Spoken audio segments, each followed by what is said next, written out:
دھمکیاں دی جا رہی ہے کہ اگر یہ کہاں بھی نظر آئی اس کو مار ڈالو. کیوں مار ڈالو؟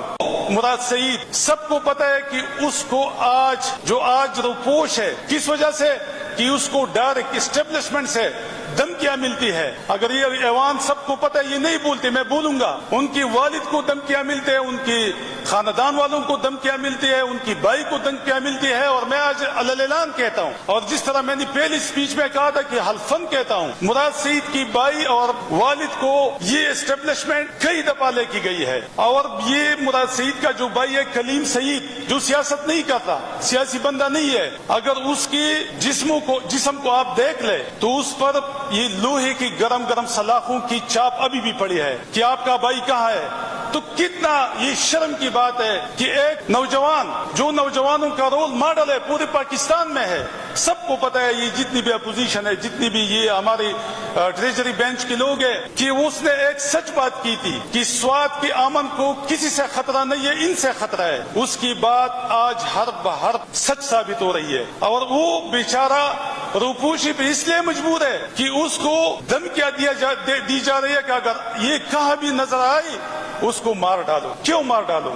کیا اس ملک میں عدالتی نظام نہیں ہے کہ وہ عدالت میں پیش ہو کے اپنی بے گناہی کو ثابت کرے؟ لیکن اسٹیبلشمنٹ نے حکم دیا ہے کہ اس کو جہاں بھی دیکھا جائے اس کو مار ڈالو. تو مجھے بتاؤ کون سی مہذب معاشرے میں, کون سی ملک میں اس طرح ہوتا ہے کہ آپ بغیر عدالت میں جا کے کسی کو اپنی بے گناہی ثابت کرنے کی بغیر آپ اس کا ٹارگٹ کلنگ کریں؟ کہاں بھی لکھا ہوا ہے؟ کہاں بھی کسی مہذب معاشرے میں اس طرح ہو رہا ہے؟ میڈم اسپیکر صاحبہ, سوات کے امن کو خطرہ ہے اور وہ اس لیے کہ سوات کی ٹورزم کو تباہ کرنا ہے, اور وہ اس لیے کہ سوات کی جنگلات کو پنجاب لے کے جانا ہے, اور وہ اس لیے کہ سوات کی جو منرل ہے اس پہ ان لوگوں کی نظر ہے. تو اس لیے جو ہے سوات کی امن کو تباہ کر رہے باقاعدہ پلاننگ کی طور پہ. اور یہ جو ڈرامہ کل ہوا ہے, یہ جتنی بھی ٹورسٹ ہے جو فارن سے آتی ہے, جو لوکل ملک کی ٹورسٹ ہے, ان کو ایک پیغام دینا تھا کہ آئندہ آپ نے سوات نہیں جانا, آپ نے سوات ٹورزم کے لیے نہیں جانا, آپ نے سوات کو نہیں دیکھنا. مجھے بتائی کہ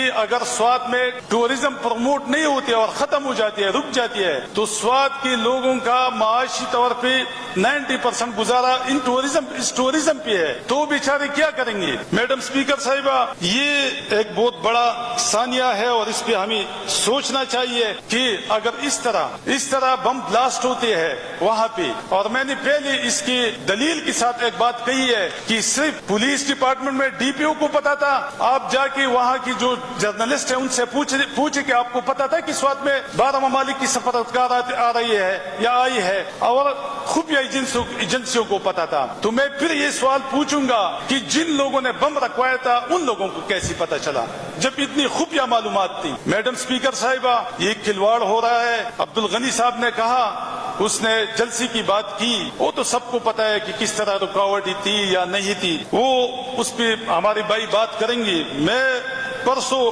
ہماری ایک ایم پی ایس صاحبہ صوبیہ شاہد صاحب نے کچھ باتیں کی تھی. میڈم اسپیکر صاحبہ, اس نے خان صاحب کی نکاح کے بارے میں بات کی, اس نے کچھ اوزاروں کے بارے میں بات کی تھی, اس نے اٹک پل پار نہ کرنے کی بات کی تھی. تو بہت افسوس سے کہنا پڑتا ہے, اور اس نے ایڈمٹ کیا تھا اسمبلی کی فلور پہ. میں نے جب وہ اسپیچ کر رہی تھی تو میں نے ان کو کہا کہ یہ باتیں آپ کس کے کہنے پہ کر رہے ہو؟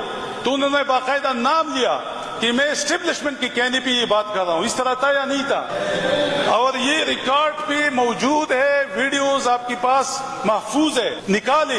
تو یہ خود مان رہی ہے کہ جو یہ سیشن ہو رہا ہے کہ اداروں کی مداخلت ہے, سیاست میں بھی اور ہر ادارے میں ہے, تو خود انہوں نے ایڈمٹ کیا. دوسری بات جو انہوں نے کہی, حالانکہ میں ایک مرد ہوں کہ مجھے نہیں کرنی چاہیے, لیکن انہوں نے خان صاحب کی نکاح کے بارے میں بات کی تھی. تو میں میڈم سے یہ پوچھنا چاہتا ہوں کہ میڈم صاحبہ, جب خان صاحب وزیر اعظم تھے تو یہی اسٹیبلشمنٹ مریم نواز کی نکاح کو بھی لے کے آئی تھی فائل میں ایک فائل دی تھی اس نے, اور انہوں نے اس کا جو پہلا بچہ پیدا ہوا تھا اس کو بھی لے کے آئی تھی, اور خان صاحب کو کہا کہ خان صاحب آپ اس پہ کیس کریں, جس طرح یہ نکاح عدت والا کیس ہے کہ نکاح کب ہوا ہے اور بچہ کب پیدا ہوا ہے. میں ڈیٹیل میں نہیں جاؤں گا, سب کو پتا ہے, لیکن خان صاحب کی ضرب کو آپ دیکھ لیں. اور یہ ایک خاتون نے جو انہوں نے استعمال کی تھی, اس سے پہلے ریحام کو بھی استعمال کیا تھا اور عائشہ گلالئی کو بھی استعمال کیا تھا, لیکن خان صاحب نے کہا ان کو اس وقت کی اسٹیبلشمنٹ کو کہ میں عورتوں پہ بیجا الزامات نہیں لگانا چاہتا اور نہ لگاؤں گا, تو انہوں نے وہ فائل اس طرح واپس کی,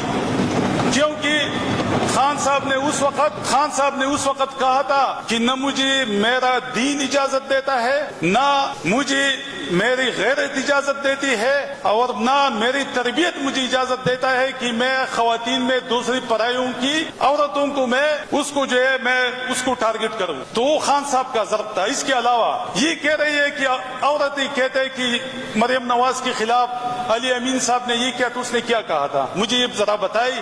لیکن میں پوچھنا چاہتا ہوں, یہ ہمارے پیپلز پارٹی کے لوگ بیٹھے ہیں, ہمیشہ ان کا وتیرہ رہا ہے خواتین کو سیاست میں گھسیٹنا, خواتین کے ذریعے خواتین کارڈ کو پلے کروانا. میں پوچھنا چاہتا ہوں کہ نصرت بٹو اور بے نظیر بٹو کی فوٹو, میں وہ لفظ میرے منہ پہ نہیں آئے گا, جس طرح فوٹو بنائی گئی تھی وہ کس نے گرائی, اور پھر خواجہ آصف نے مانا تھا کہ یہ ہم نے اسٹیبلشمنٹ کی کہنی پہ گرائی تھی. اس کے علاوہ میڈم اسپیکر صاحبہ, بے نظیر بٹو کو جب وہ ایک عورت تھی ہمارے لیے قابل احترام ہے, تو جب پارلیمنٹ میں آئی اور انہوں نے پیلی کپڑے پہنی ہوئی تھی, تو پیلی ٹکسی کا نام کس نے اس کو کہا تھا, کس نے اسے کہا تھا کہ یہ پیلی ٹکسی ہے, سب جانتے ہیں اس کی ایبریویشن کو اور اس کی. اس کے علاوہ میڈم اسپیکر صاحبہ اس طرح کی الفاظ استعمال نہیں کرنے چاہیے. میڈم صاحبہ نے پرسوں کہا کہ جب علی امین صاحب اور ان کا قافلہ یہاں سے جائے گا تو اٹک پل پر رانا ثناء اللہ صاحب بیٹھے ہیں اپنے اوزاروں کے ساتھ, خواجہ آصف صاحب بیٹھے ہیں اپنے اوزاروں کے ساتھ. تو پرسوں تو ہم چلی گئی, میرے خیال میں میڈم صاحبہ کو چاہیے تھا کہ ان کے اوزار کو پہلے چیک کراتی کہ یہ ٹھیک ہے یا نہیں ہے, زنگلود ہے. نہ تو ہم نے رانا ثناء اللہ صاحب کو وہاں بھی دیکھا, نہ تو ہم نے وہاں پہ تھارٹ کو دیکھا, اور نہ ان کی زنگلود اوزاروں کو دیکھا. الحمدللہ ہم وہاں بھی چلے گئی, ہم پہنچ گئی, لاہور میں بھی پہنچ گئی, لیکن اگر ان میں تھوڑی سی بھی شرم حیا اور ہمت ہوتی تو یہ وہاں پہ کنٹینر لگا کے جگہ جگہ پہ کنٹینر لگا کے ہمیں روکتے نہیں. لیکن پھر بھی وہاں پہ جلسہ بھی ہوا, علی امین صاحب وہاں پہ ساری رات لاہور کے شہروں میں بھی گھوما, اور سارے پی ٹی آئی کے لوگ وہاں پہ گھومے, اور اس طرح مکہ بھی لہرایا کہ میں آ گیا ہوں. تو میرے خیال میں بولنے سے پہلے سب کو سوچنا چاہیے. 12 ممالک کی سفارتکار سوات آتی ہے, سوات کی جتنی بھی لوکل میڈیا ہے کسی کو کانو کان خبر نہیں ہوتی. میرے خیال میں انتظامیہ کو اگر ڈی سی کے علاوہ میرے خیال میں کسی کو خبر نہیں تھی. پولیس ڈی پی او صاحب کو اس کی خبر تھی, ان کے علاوہ کسی کو بھی خبر نہیں تھی کہ سوات میں ملم جبہ میں 12 ممالک کی سفارتکار آئی ہے وہاں پہ وزٹ کرنے کے لیے. میڈم اسپیکر صاحبہ, جب جہان آباد ایک جگہ ہے جہاں پہ آئی ڈی پھٹتی ہے اور پولیس وین اس کا ٹارگٹ بنتا ہے, تو اس میں ہماری یہ نوجوان, جو میں پہلے بھی کئی دفعہ کہہ چکا ہوں کہ پولیس میں جتنے بھی لو رینک کے لوگ ہیں وہ لوگ قتل ہو رہی ہے, شہادت ان کی شہادت ہو رہی ہے. لیکن میڈم اسپیکر صاحبہ میں توجہ چاہتا ہوں, یہ بہت اہم بات ہے, لیکن جب یہ بلاسٹ ہوتا ہے تو جو لوکل میڈیا ہے اور پاکستان کا جو میڈیا ہے وہ صرف یہ کہتا ہے کہ پولیس وین پہ حملہ ہوا ہے اور اس میں اتنے لوگ زخمی ہو چکی ہے. لیکن اس دوران پاکستان میں کسی میڈیا پہ یہ خبر بریک نہیں ہوتی, اور نہ سوات میں کسی کو پتا ہوتا ہے. ایک امریکہ کی نیوز ایجنسی پہ بریکنگ نیوز چلتی ہے کہ سوات میں 12 ممالک کی سفارتکار گئی تھی اور ان پہ حملہ ہوا ہے, ان کے قافلے پہ. میڈم اسپیکر صاحبہ, یہ ہمارے لیے بہت ایمبیرسمنٹ کی بات ہے کہ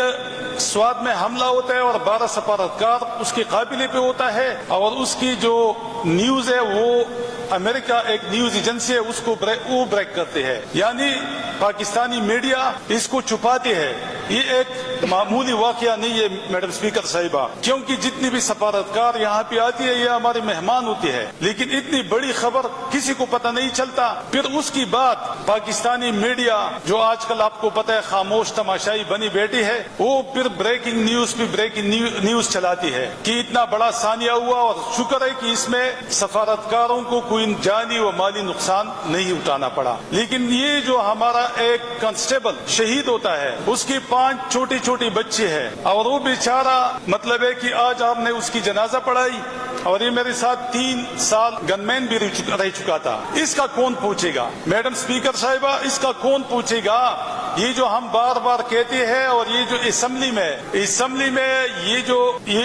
میں جو سیشن ہو رہا ہے کہ اداروں کی مداخلت نہیں ہونی چاہیے، یہ جو کنٹینیوس سیشن چل رہا ہے یہ اسی سلسلے کی کڑی ہے۔ ہم کہتے ہیں بار بار کہ صوبائی حکومت کو پتہ نہیں ہے، سفارتکار چپکی سے لے کے جاتی ہے، اور جب اتنا بڑا ثانیہ ہوتا ہے تو پھر باہر کی دنیا سے انٹرنیشنل میڈیا پہ وہ بریک ہوتا ہے۔ تو یہ امبیرسمنٹ کس کے لیے ہے؟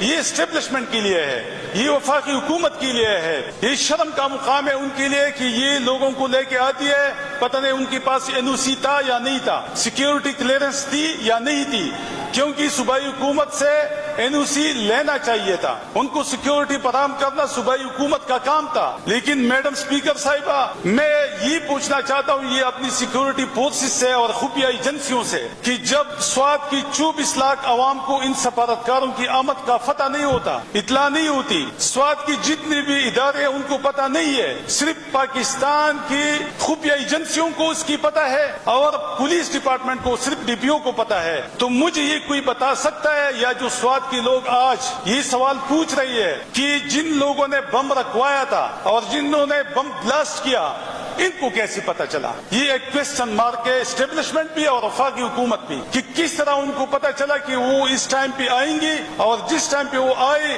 تو میرے خیال میں جو پولیس وین تھا اور جو سفارتکاروں کی گاڑیاں تھی ان میں 25-30 فٹ کا فاصلہ تھا، تو اتنے ایگزیکٹ معلومات ان کے پاس کیسے آئی؟ تو یہ ایک کوسچن مارک ہے۔ دوسرا میڈم اسپیکر صاحبہ، جس طرح ہمارا ایک سوات کا سپوت جو سابقہ وفاقی منسٹر رہ چکا ہے، مراد سعید صاحب اس کا نام ہے، بار بار وہ کہہ رہی تھی کہ سوات کے امن کو خطرہ ہے، اور اشارہ اسٹیبلشمنٹ کی طرف تھا، اور وہ کہہ رہی تھی کہ سوات کی ٹورزم، سوات کی جنگلات کو تباہ کرنے کے لیے اور سوات میں جو منرل ہے اس کی تباہ کرنے کے لیے اور اس کو ہڑپ کرنے کے لیے یہ ایک ڈرامہ رچایا گیا ہے۔ میڈم اسپیکر صاحبہ، وہ